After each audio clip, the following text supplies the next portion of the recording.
it's very easy to say Indian philosophy had epistemology and ontology and metaphysics. I think that's fairly well established, but exactly where does India have and how does it have an ethical theory or moral philosophy? That seems like something that's only really quite recently received attention. So I wanted to talk to you. You're interested in Hindu ethics, Indian ethics, and you're from talking to you, you think a direction to go with this is through virtue ethics, looking at virtue ethics. So I was wondering if you could start off just talking a little bit about your understanding of how virtue ethics is developed, especially in the 20th century and up until now. And if you Mm. could just give us a kind of little picture of your understanding of where it's at. Well, I mean, the rehabilitation is kind of routinely assigned to Elizabeth Anscombe and 1958 essay called "Modern Moral Philosophy," um, and of course, some of her colleagues in Oxford um, who were there were a lot of ladies philosophers at the time, Hmm. in part because the men were, it was the Second World War and they were Oh, they were away. all dead Yeah. or I or guess without now, I arms. guess now would have said the ladies should have gone with them, but that's another subject. Yeah, that's a different ethical conundrum. Yeah. Yeah. And I mean, I have a particular liking for Iris Murdoch. Oh, Um, yeah, who is, of course, a novelist, but and she wasn't really recognized as a so much as a moral philosopher until recently. But there is a burgeoning body of literature on her philosophy now. And also on her novels, and I was particularly attracted to her, and I wasn't um, fully aware why I was. It was just I liked her work, and later on I realized that she did draw somewhat from Eastern thought, although she tended more towards Buddhist conclusions than Hindu conclusions. So she's someone I've focused on, and then there's others like Philippa Foot, Mary Midgley. Was the fourth member of what is being called the wartime quartet, hmm. a group of friends in Oxford, and then there were others like Bernard Williams, and later on, I think the return to virtue was really a watershed. Was the publication of After Virtue? I think it was 1981. I'm not sure, by Alistair MacIntyre, and that's a very, very important book. And so there was this whole concern that, in a way, that moral philosophy had lost its way. Hmm. And particularly with what was happening with the prominence of analytic philosophy, with Russell, Wittgenstein, and before him, of course, Moore in Hmm. Cambridge. It lost its way, and I mean, Bernard Williams was even made the statement that what is really strange, although perhaps there's been some concern for the trajectory of moral philosophy for a long time, what is really strange now is they hardly seem to be discussing ethics at all, because they're really involved with meta-ethical issues. And that led to, and there was also a focus later on logical positivism, and that led to the kind of concept that actually truths it can only be found in the world of science and ontology and metaphysics, and that any expression of value was entirely subjective and molded entirely by the emotions. Hmm. And that led to some concern, and it was Anscombe and colleagues and others later who actually instigated and helped with that return to virtue ethics, and it's still going on. There are some modern virtue ethicists. I'm trying to think if there's Christine Swanton, Rosalind Hursthouse, who I believe was a student with Anscombe. And there's a number of others also, Michael Sloat, Julia Annis. There's quite a number of what you'd call modern virtue ethicists, neo-virtue ethicists. They're tending towards Aristotle. So they're neo-Aristotelians. Iris Murdoch was a Platonist or favored Plato, which is interesting. She may not actually call herself, or would have called herself a virtue ethicist, but there is some literature that suggests she is kind of in that camp in the way she discusses moral issues, the way she wants to expand the purview of what is a moral issue. What is morality? That she says it's very much part of our existence, and even suggests that consciousness itself is morally engaged. One cannot get away from that. So, yeah, it's still a current kind of discipline, within normative ethics. There's been some parallel discussions on what has actually happened, particularly when Philippa Foot was one of the main opponents of utilitarianism and deontology. There were some quite fierce battles going on. But what has happened is there's also emerged a discipline called virtue theory, and particularly where utilitarians and Kantians are discussing the role of virtue in their own preferred approaches to normative ethics. Can you say more about that? How does this? Well, I mean, Kant, for example, is perhaps he gave priority to the role of reason, and yet it seems if you look at actually his philosophy in greater detail, there is some discussion on the virtues. I'm not familiar with all those discussions, but there is a claim now that he was, more accommodating of virtues than many of the his detractors particularly would say. Yeah. What is it? What do you think is the strongest claim or the strongest virtue ethicist out there right now? Where do you go to really find a kind of home in virtue ethical theory and philosophy? Who do you like the most, I guess? Well, initially I liked Murdoch. I'm trying to make sure that my study focuses on the most recent development, and it's a little difficult because I'm. I just thought a couple of days ago I'm academically promiscuous. I pick up a book, and there's kind of this. Which is interesting because there's a kind of claim that's been made historically that the Hindu thought and ethical thought is incompatible, non-commensurate with Western thought. I'm trying to think who made those claims. There was the one Albert Schweitzer, I think his name is, made that claim, and I think it was who was was it Dr. Radhakrishnan was probably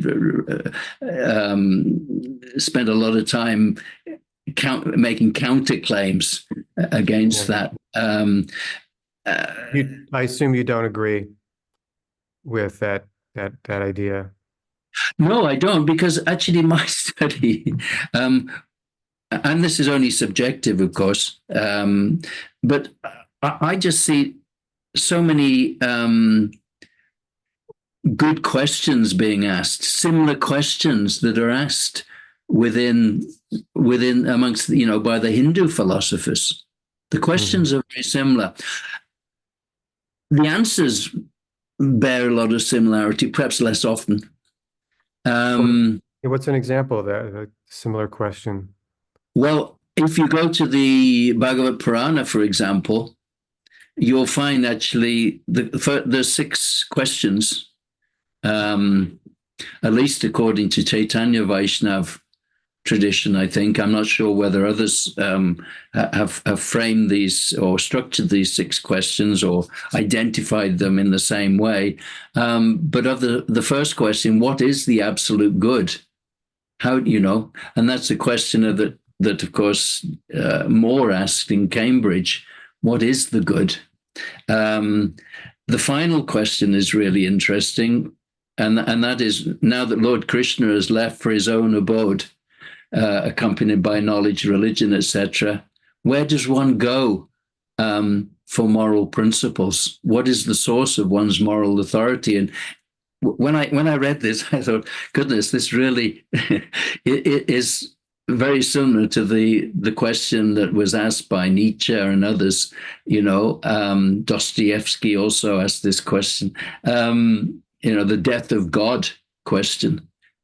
Do you think that, so you mentioned that the virtue ethicists that you're starting with kind of 1950s, it's kind of a post-war too. There was a kind of similar to the departure of Krishna is significant for the Bhagavata tradition, like that kind of cataclysmic event of, post World War II. And do you think that the return to virtue ethics had anything to do with this kind of, not only the philosophical issues about postmodern, logical positivism and, are there moral facts, but there was also just this shock at what we had done, and how could this happen?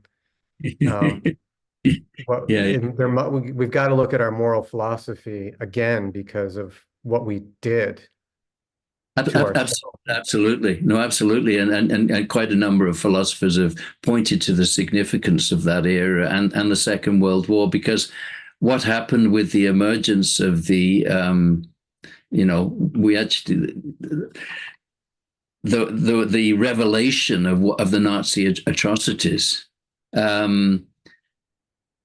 it was very challenging because it didn't happen in deepest Africa or in the kind of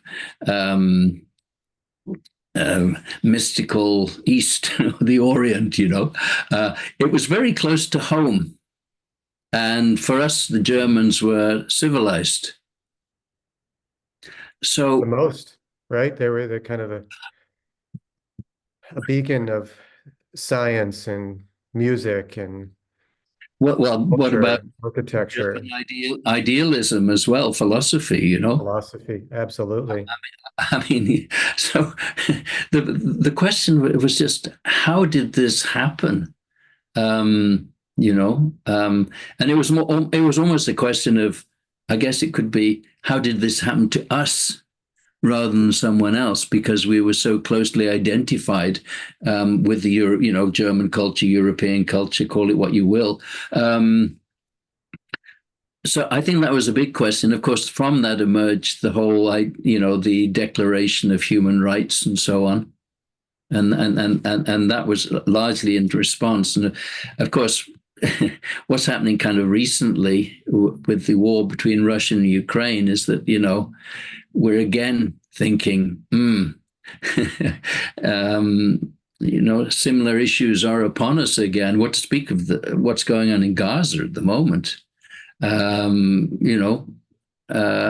There's a threat that somehow or other we're not maintaining the standards of morality that we would aspire to, despite us being engaged with those issues, not just on a popular level or populist level, where one can expect some of the discourse to go a bit pear-shaped at times. But, very, very thoughtful people have been engaging with these issues reflectively and even reflexively. So I think that, the Second World War was definitely a kind of watershed. Yeah. So let me just ask you a personal question. Do you think that virtue ethics really does provide a better way of dealing with these problems than deontology or utilitarianism or situational ethics or any of the other theories? Do you really think it is the best way to address morality? Is this, or how are you coming at this? Or are you doing a kind of comparative work where you're saying, hey, what we find in the Bhagavad Gita and other Hindu traditions is, when you look at it as a moral theory, it is closer to Aristotelian and post-Aristotelian virtue ethics. So are you doing a kind of comparative work, or are you doing comparative work that is also like, no, this is, I think, the moral theory that we should be using because it Yeah. solves the problems we have? I do take that stance. Of course, virtue ethics is Yeah. really it's a genre of normative theories. It's not one single theory. But I do think I do share some of the concerns with the overemphasis on utilitarianism and Kantian deontology. Yes. And I think this concern was raised somewhat by considering the 3 or 4 yogas. And I started with the Bhagavad Gita. And I've got your article, which is focused more on the Bhagavad Purana, where you've also suggested that the 3 yogas are an ethical system. And I'd like to ask why you, I was going to ask you why you thought it was an ethical system rather than something that is, say, religious, spiritual, or soteriological, or whatever. And Yeah. be interested to hear your answer to that. Well, it was when I initially took up the question, like I'm writing a book on kind of Gaudiya Vaishnava, Jiva Goswami's work. And Mm, so, I was like, well, where's his ethics? Like, where is the ethical? We know where his epistemology is, and his metaphysics and his theology and his aesthetics and these other kind of categories in philosophy. It mm, was not too hard to like point to an area of his work and say that's where that is. But then when ethics came up, I was like, well, where is it? Like, where do you start with it? And so the best approximation I found was his discussion of yoga, mm, because it does deal with behavior mm, and with praiseworthy, it is in the realm of, hey, you should be doing this and not be doing that. That's where you find that discussion about this is the right way to conduct yourself. So that's moral philosophy. Um, it does deal with issues like intention, like why are you doing what you're doing? And that, mm, especially the way that, say, karma yoga is distinguished from bhakti yoga. There's quite mm, a bit of very subtle examination of intention, of why an actor is acting in a particular way, and what makes one yoga praiseworthy over that of another. So that's what led me to it. And now that I talked to you and thought about it as further, I do think the right way to think about it is a kind of a virtue theory. mm, It's a virtue ethics, and it's deeply connected to religion and theology and metaphysics and things like that. But that's okay, because there are virtue ethicists like Aquinas. That's what who I'm looking at right now, who have yeah. taken Aristotle's approach and aligned it with Christian theology and Christian religion. And that's a pretty he's a very influential voice there. So now that I think about it more, I think Jiva's doing what I guess I would call moral theology or moral philosophy, Mm, which is a mm. type of ethics. That is an ethical theory, so to speak. Yeah, I mean, there are obviously um, complexities around how one defines morality, Yeah, and morality being from the Latin, ethics being from the Greek, and right. there's various other differences. My own kind of theory came by looking at karma yoga, jnana yoga, then Ashtanga yoga, the position of which I'm sometimes a little unclear about, and bhakti Yeah, yoga. And yeah, I actually started to see that karma yoga, I mean, when I say see, rightly or wrongly, I might not be perceiving correctly, but karma yoga gives preference to ritual and rules. If you yeah. do a certain thing, you'll get the result. Um, It's yeah, it's in my understanding that Goswamis, they all, like others, it's the Vedic religion. It's the Vedic tradition yeah, and, yeah, and all of the things derived from it. yeah. I mean, that is a kind of broad statement, and I mean, Yeah, I've got evidence to show that actually even karma yoga is aiming at virtues ultimately. So yeah, it's a broad fit. It's a broad fit, and you might have kind of. So I've got a general pattern, and the pattern is from rules through reason towards virtue and love. So I've got an eight. I've got a slogan there. I don't like slogans very much, but I'm trying to summarize. They need to be unpacked, but I'm yeah. trying to kind of summarize the progress, and I'm suggesting that there is a kind of a um, a framework for describing moral progress, and also for setting up one's life or a society based on that progress, if you like.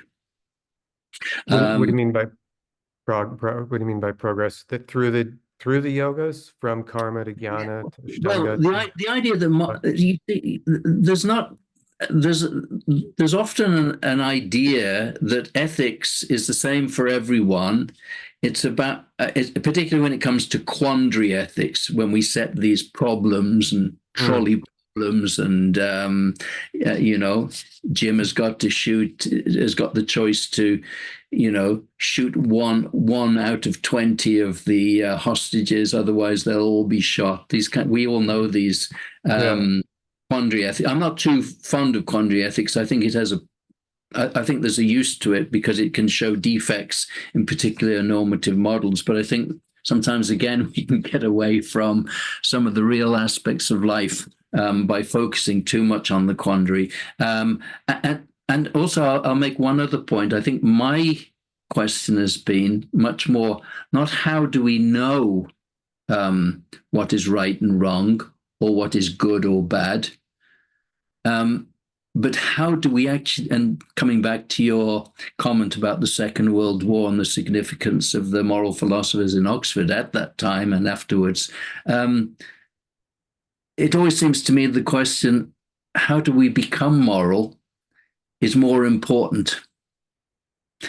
Within that, yeah, arises within that, if I can express this a little pedagogically, and I may come back to that, within that one obviously got to ask the question, what is right, what is wrong, what is good, and what is bad. But I think sometimes we get away from, again, if we get into that realm, we can divert ourselves from some of the more important issues. And the most important issue, how do we become virtuous? Because there are many times when we know what is right and we know what is wrong with a reasonable degree of certainty, I'd say. Um, um, and yet we're still unable to do that. yeah. That's where this idea of habitus comes in, right? The habit, the Yeah. practice, and that's also, I think, how. What do you think about this? That's where yoga and virtue converge because we, if you think about yoga, you think people would normally think about it's a form of practice. It's something one engages in on a regular basis in order to achieve some kind of goal or perfection. And that to me is where I'm seeing the real connection with virtue ethics as well, because virtue ethics relies so heavily on this idea that virtues are something one obtains through habit, through some kind of practice. Mm. Yeah, and I think again there are different definitions of virtue, Okay. and my inclination is towards a robust and reliable inner disposition. Um, there's those who want a slightly, if I may say so, weaker version. And there's huge questions around this as to whether the virtues are real. There's the one of perhaps the most perhaps difficult, or at least most popular challenge to virtue ethics is that the virtues don't exist. And this has been based on a lot of empirical evidence, or so-called empirical evidence, because evidence always there's always a hermeneutical process that one goes through with evidence, based on the Stanford prison experiments, the Milgram experiments, and several others, which seem to suggest that people in general don't have much moral resilience. If they're put in a certain circumstance or set of circumstances, even the intelligent people, and I guess there was some assumption that the students in the Stanford prison experiment were intelligent. That's another question. What's your response? Huh? How can you affirm the existence of virtues? And maybe it gets even back to World War II, right? Is the way that Yeah, in a certain context, certain people do yeah, absolutely horrific things that unimaginable, but yeah, absolutely. And yeah, we have to ask ourselves also. right. I think that I think it's obviously, if we have an idea of being not only reflective but reflexive as moral philosophers, uh, or or thinkers in general. We have to think, what would I have done in Nazi Germany had such a situation happened, where the Jewish people came to me and asked for shelter, and my own life was obviously in danger? Would I have done it? And I think it's a very important question. However, my response, and it's probably the most popular response, is that virtues are rare. Virtues as fully robust, reliable dispositions. And my identifying virtue with Ashtanga yoga is because, according to the Chaitanya Vaishnav tradition, and you can tell me if I've got this wrong, then the stage of detachment comes at the point of Ashtanga yoga. Jnana yoga is about knowledge. Ashtanga yoga is about reaching that stage of detachment, vairagya. And my thesis is that actually without vairagya, one cannot be reliably virtuous, because one still has some attachment to the material energy and to the pleasures of the world, and the pleasures and aversions of the world.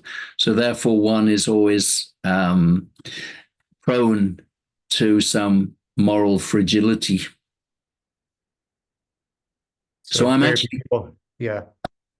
So very few people have that. Is that what you're saying? That's why we had World War II, where we had the Stanford prison experiments turned out the way they did.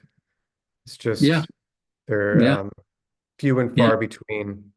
yeah. So But they're, yeah. yeah, but it doesn't lead to a kind of moral nihilism or cynicism or skepticism about whether we should become moral, because one of the conclusions with many of the virtue ethics is that there is a way, that one thing we can draw from this is to be careful about the situations that we put ourselves in. So that's intellectual virtue, right? Or a moral virtue, maybe of Right, prudence. it's itself a Prudent. moral virtue. For example, the sannyasin um, is enjoined not to put himself in a difficult position, and shouldn't even, and this may sound a little strict to many of us, shouldn't even sit in a room with his daughter, mother, or sister. Now, that can be taken as just a rule, and it's religious and it's ancient and so on. But I think actually what it is saying in principle, the essence of it, is don't put yourself in a position where you might be prone to, your own moral fragility. I think that's quite, I think that's interesting. So it's about choosing the right company, choosing the right place to live, choosing the right type of conversation. And I think a lot of those truths or principles, if you like, are there in the, for example, Vaishnav literature. They're often given an overt spiritual tone. You've got to live in a holy place. You've got to mix with the sadhus or the Vaishnavas, let's say. But I think it's easy to overlook the fact there may be a general principle there. Yeah. I mean, even the word sadhu, if you start to unpack it, you could say it means a holy man. Perhaps a man with a beard and wearing orange cloth. But if you look for the definition in the Bhagavad Purana, there's a whole list of values. And as far as I know, I'm not a Sanskritist, but sadhu means good. Yeah, it does. It can be a general word for good. It can be a word that you would even or when something good happens, it doesn't even necessarily need to refer to a person. It can just be sadhu. You can just say sadhu when something is a happy occurrence or a positive, or there's something generative that's happened. Yeah. So sadhu may just mean mix with the virtuous people and avoid those who are depraved. Yeah. No. Well, how do you decide what's what? How do you know? And what if you don't have a choice? What if you grow up in a place where you're told that certain people are good and certain people are bad, but you were given bad information, or you just can't figure it out? What if you've been betrayed? What if you find yourself in a relationship or something like that where you thought this person was good, they turned out to be bad? Or you're in a home, what if you grow up with parents who are bad people and all you ever were exposed to was negativity? And doesn't it presuppose some kind of prior knowledge of good and bad in order to be able to choose these Well, things? I think the kind of conclusion I'm coming to that, the issue of moral authority is very important. And one has to choose the virtuous person. But then the question is raised, who is virtuous, and how do you know who is the virtuous person? How do you differentiate virtue from vice? Because we can be so easily misled. And Iris Murdoch particularly talks about the capacity for self-delusion and self-consolation, to thinking this is right, this is wrong. And I think there is some kind of discussion on these issues within the Hindu scriptures, within the Vedic scriptures. I think personally the role of what we might call conscience, or the role of the still inner voice, is very, very important. That's where do you get it? Is it just that? Is it when one thinks of the Indian tradition, one thinks of authority structures. I mean, that's to me is the biggest obstacle to really talking about a moral philosophy in Indian thought, because of its reliance on authority and authority structures and, what's the right thing to do? Well, you quote an authority, whether it's a Dharma Shastra, that answers the question, or a Tantra or a Purana or an Upanishad, but it's a real reliance on canonical text, for lack of a better Yeah. word. But it seems like you want to take this a different direction. No, in a sense, no. And I think there's one writer, Cromwell Crawford, who writes a lot on Yes. Hindu ethics. You may know him, and he Yeah. points out that the Western idea of revelation is quite different than the Indian one. There's some quite notable differences. Revelation often kind of comes from outside, but the notion of revelation is very much an internal affair within at least within the Vaishnav traditions, I would suggest. Um, Hmm. and it's also a part of an educational process. And I do have some references that suggest that the scriptures themselves are the product of a long educational process, whereby there are scholarly lineages who that have actually preserved and perpetuated and unfolded that knowledge. Do you see any connections with MacIntyre here, and then tradition, education, tradition, revelation as something happens inside of oneself, but happens inside of oneself through some kind of pedagogical process? Does this fall under notions of tradition that you see in MacIntyre at all? I very much favor MacIntyre in some ways. But there's one primary tension that I've seen that seems to run through a lot of Western philosophy, including moral philosophy, and also the Eastern traditions and the Bhagavad Gita. And that's the tension between MacIntyre's claim that there's no morality you can find that is not situated or grounded in some tradition. It doesn't exist. And then there's the other impulse we have, which is to overcome the parochialism that's often identified with belonging to a particular tradition. The parochialism, sometimes what we call even tribalism, which I think we're seeing in a lot of today's moral discourse.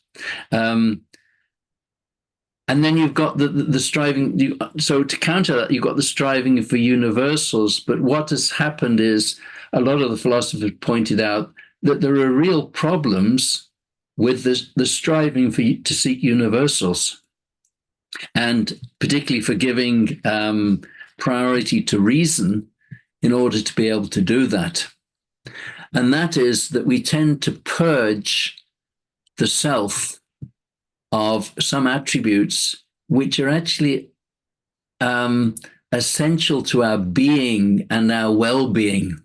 For example, we may try and purge emotion from the equation by giving priority to reason. And that kind of old model that goes back to Plato, which seems to suggest, again, he may not have agreed with this entirely, but that emotions are bad and reason is good.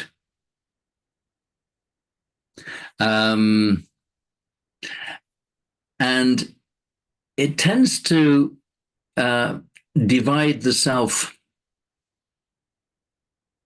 So virtue ethics tends to also accommodate the importance of the right emotions in living an ethical life. Yeah. What to speak about desires and intentions and motives? Can they be purged? And of course, coming back to Chaitanya Vaishnavism, it really doesn't exclude the role of some of those attributes of life that we feel are dear to us even though they get us into difficulty. So the whole idea of affection, of love, of desire, even eroticism, is not totally rejected. And I think actually that tension between, broadly speaking, you could say that kind of the desire to enjoy the world based on desire fulfillment or wish fulfillment, and on the other side, the idea that we need to reject to some degree or become detached in some capacity, whether it's academically detached or in the Hindu traditions more, detached from the pleasures of this world. I think that tension is central to the human condition, that kind of boga and tyaga. And I think it's actually, I think it engages all of us. It's not just a Hindu thing. It comes down to the human condition that, we want to enjoy, we want to love, but when it all goes wrong, we just think, I'm going to give up in one way or another. Yeah, that's it. I've had enough. Yeah. So, it happens in relationships, so there's marriage, divorce. It's like that tendency to love, to want to love and be happy. And that's what I'm following Iris Murdoch in saying that actually we should consider putting love as the highest virtue. And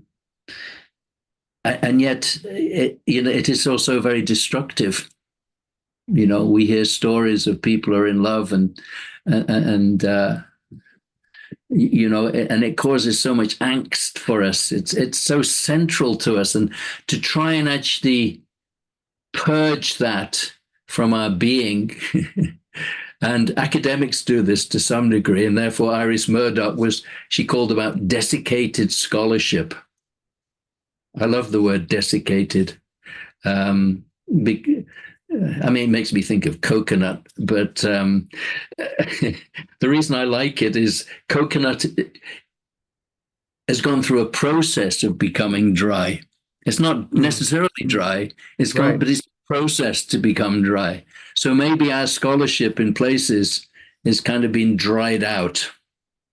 And I think it's that tendency when we're looking for universals to reject affection, desire, and so on, that causes a problem almost as bad as the kind of desire to enjoy this world and parochialism and partiality and bias. It seems to actually end up in an equally bad place. How is that? Where do you see that happening? I can see love as something that it can have a highly destructive force, right? Love of nation, right?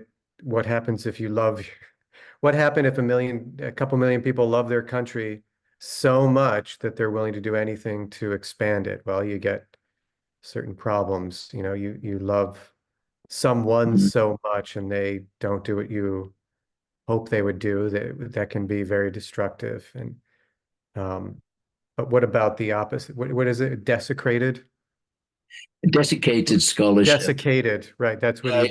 Yeah. And interestingly, my conclusion is that some of the discussions in moral philosophy in Anglo-American Western space, if you like, I see that they resemble some of the disputations of the Vedantic scholars, because what they're objecting to, the virtue ethics of ethicists, is virtue monism, the idea that we come up with a kind of singular answer that is right for everyone. And it tends to, in seeking universals, reject the particulars of life. As Bernard Williams put it, our own pet projects. And perhaps even more importantly, and he did mention this with his famous example of this two people you can save, and one is your wife and one is someone else. he kind of said it's natural to go for the person you love. And he said, if you start thinking about that, that is, and this is a famous phrase, one thought too many. Right. Right. It's kind of, One thought too yeah. many. And so, and there's other issues. It's my particular challenge with utilitarianism. I felt uneasy about it, actually, utilitarianism, because it's almost like a I'm trying to think of the word. There's a kind of mathematical. It's like a formula, a It is. mathematical Yeah. formula, and The calculus. That's what they call it, right? The utilitarian calculus. Right? yeah, yeah, yeah, yeah. The happiness calculus. Yeah, Happiness yeah. yeah, yeah. Bentham, Hmm.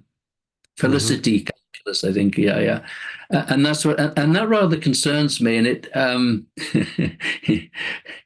some years ago, I was trying to get a small loan from a bank, and they said yes. So I went in a week later to make the arrangement, and they told me, no, you can't have it. And I said, well, why? Nothing's changed in the course of, it was 7 or 10 days, as far as I remember. They said, the computer says so. Computer says no. The computer says no. And Yeah. and it was kind of, for me, I was a little frightened. There was something very disconcerting and disquieting about that, rather similar to when you ring up some company because they haven't refunded you, as happened to me recently, and you can't get hold of a real live person. And if you do get hold of a real live person, they have no agency to do anything. So yeah, it's kind of excluding the free will, the agency of the moral actor there. It's all got to be set according to some kind of algorithm. Mhm. So I felt uncomfortable with that, and there was something about ignoring the first person experience of someone who's suffering that troubled me, and I kind of I felt I got a little of insight because I was thinking I should write that it's quite natural to feel when you hear of, say, a plane crash and you hear it's a jumbo jet to feel, oh my goodness, that's terrible. Whereas it could have been a two-seater Cessna or whatever, private plane. It's natural to feel when there's more people killed to feel more distress. But then I read a passage in one Christian ethicist who was saying, in regard to the Inquisition, there have been far worse atrocities in the world. And I felt he was being apologetic. And I thought, to say that if more people die, it's worse, yeah, I can kind of accept that. But to say if less people are suffering, somehow that reduces the significance of that suffering, it kind of felt wrong intuitively. Right. Because if you, Whether I'm right there is, but that was my no, kind of I agree. Because intuitive journey. yeah, you don't want to be in that pool of people who are suffering, whether it's you and one other person or you and 1 billion other people.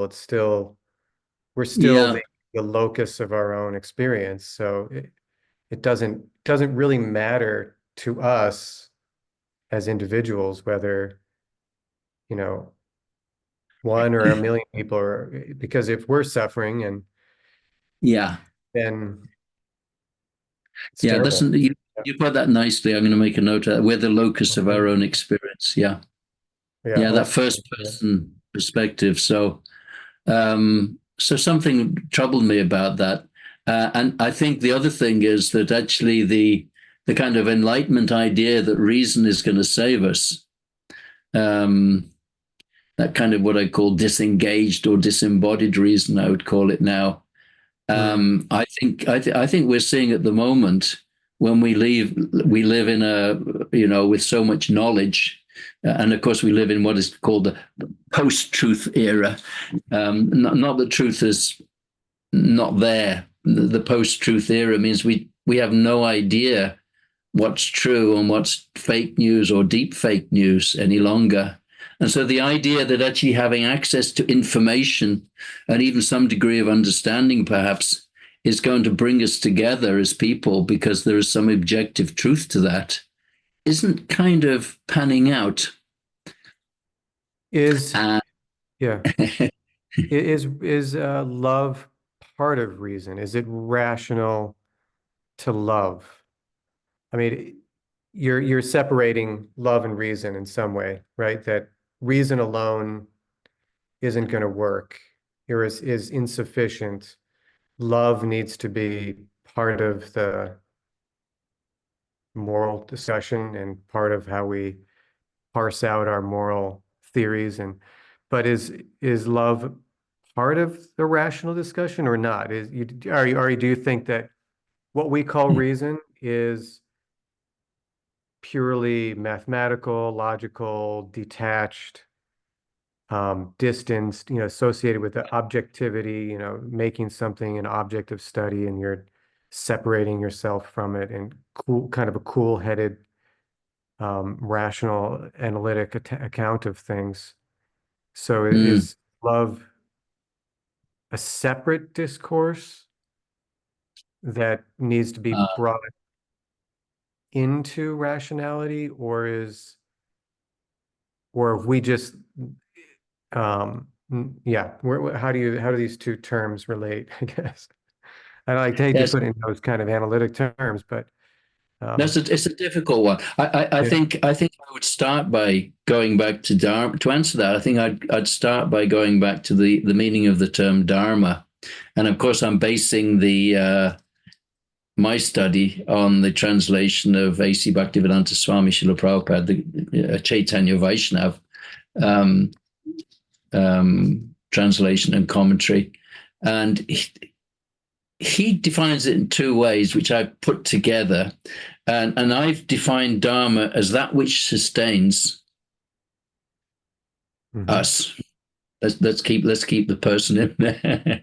that sustains us according to our trying to remember the word, our nature.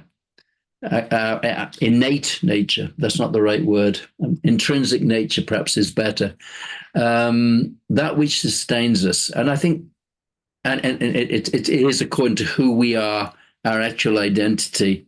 But I think it's very interesting to kind of then look at what sustains us in life, what keeps us going, what sustains, what elevates, perhaps, if I could, draw a bit from Jonathan Haidt's idea of elevation. And I think from experience, we would say that, rules help sustain us and society. Reason has an important role to play. I'm arguing that reason without virtue won't work. But I think virtues certainly sustain us. Yeah, absolutely. But I think love is one of the greatest sustainers. It's perhaps why so much literature and music is about it. Actually, it has the capacity to sustain. There's been a lot of literature recently on the emotions, whether the emotions have a cognitive and evaluative element, and they do, particularly emotions like attraction and disgust, attraction and aversion. There's a moral element to those. I think the problem is in trying to I'm searching for words, to rigorously divide these different capacities. But I do think at the same time, if we're going to get an idea of moral progress, we do need to see what are the different capacities that the self has and how some of those come into conflict and how they can be resolved. And I'm particularly interested in the idea of integrity. That's going to be one of my leading principles, if you like, or motifs in my study. So the idea of becoming a well-integrated person so that we can somehow transcend, to some degree at least, the conflicts that go on in our lives. And not only the conflicts that have an external basis, but some of the kind of the psychological factors that are there. So I'm hearing a kind of development of a personal personal virtue, a personal sense of self and strength and some kind of capacity that's cultivated that will give one the power, so to speak, to negotiate challenges in life, whether they're external Yeah, or yeah, some kind of internal. yeah, and both Okay. probably. Yeah. Yeah, and looking for certainty, because I think the search for certainty is an interesting topic. Um, I must say, when I read Hegel, I kind of was a little shocked by how Mm. much he was trying to kind of structure society in a way that was certain. And actually, I feel some disquiet with that um, impulse to find certainty if it's directed in the wrong way. And I think ultimately it's about finding the capacity to deal with the uncertainties of life Mm. that's important. That's not to say that you shouldn't have a reasonably stable society with culture, education, uh, strong sense of morality. But ultimately, it goes towards virtue. Mm. Mm. I think that's a good way to wrap this up, um, this discussion. Thank you so Thank you. much. It's been really, Yeah, really informative about kind of yeah, how virtue theories developed and how you're kind of um, negotiating between Eastern and Western approaches to it, and um, how you're integrated it with your own understanding of just life in general and the intellectual heritages that you're working with. It's been really good. mm. Thank you. It's been nice Thank you. having your company. Thank you. Thank you. I must hear more Appreciate it. about your your Maybe ideas on another. this. We spoke Yeah, too let's much. let's do this. Let's do this again. Yeah, yeah, yeah. And Uh, I also think just to one final point is I think actually there's probably a what's the word? Yeah, there's probably a desire in society broadly for a return to virtue as well. I see that. you I do. think. Okay. Well, That's good I to see. hear. Well, I see some very strong countercurrents to that. Um, Yeah. I think sometimes I think part of the human rights approach, which is connected to the right and therefore to Kant to some degree, I think it kind of militates against virtue in some ways. Um, but that's a whole other discussion. Yeah, Mm. as we've replaced, we've kind of, as one colleague said, we've replaced rights with legislation. Sorry, we've replaced virtue with legislation. Yeah. We're even trying to control people's weight by legislating how much sugar they should eat. I mean, Yeah. I'm not saying that's entirely wrong. I'm not saying this is, but it seems to be perhaps we've gone a little too far in that direction. Kind of bureaucratic approach to Yeah, everything, right? yeah, Every problem we have to solve it through some kind of bureaucratic yeah, process. Climate problems, yeah, social ills, what have you. There's got to be a law or a sub law, some kind of sub legal notion of appropriateness that yeah, has a kind of quasi legal status. yeah, You see this yeah. as a challenge to virtue. I do. Yeah, I mean, Plato recognized that also. He recognized that rules themselves were only an end, a means to an end, and they will help us to develop virtue.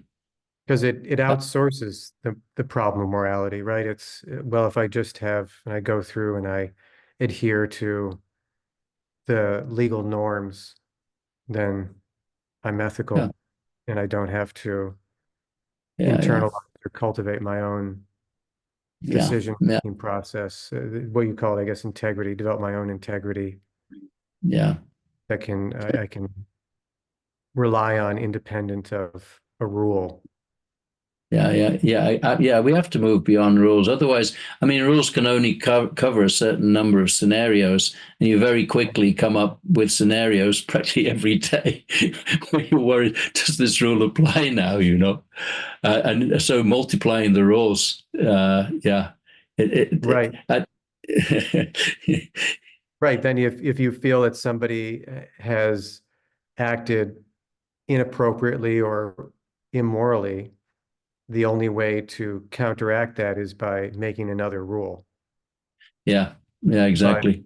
the nature of human behavior is that it's so dynamic and continuous. That means you're going to be just multiplying rules, Yeah. and you end up with Yeah, and uh, I mean there are other problems that they're baseline virtues, below which is a vice according to the legal system. But there's also aspirational virtues as well, which can be neglected as well, and they're usually nurtured through other means, through certain civic institutions and so on, not by the law itself. So yeah, yeah, there's a whole load of discussion there, and certainly that yep, if we don't have virtue, and I'm not sure. I think it was Plato who said the problem is if you only have laws and no virtue. If people are virtuous, they don't need the laws. right, right, and and and if they're vicious, they're going to find the ways of breaking the laws anyway.